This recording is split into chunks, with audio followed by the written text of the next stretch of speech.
dalian nyo na. Mag-prepare na tayo. Akin na yung cake. Kasi paparating na sila.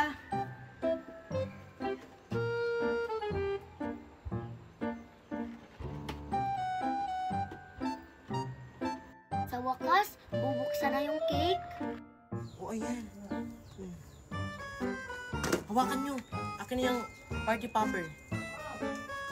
Hala, ako yung naghawak ng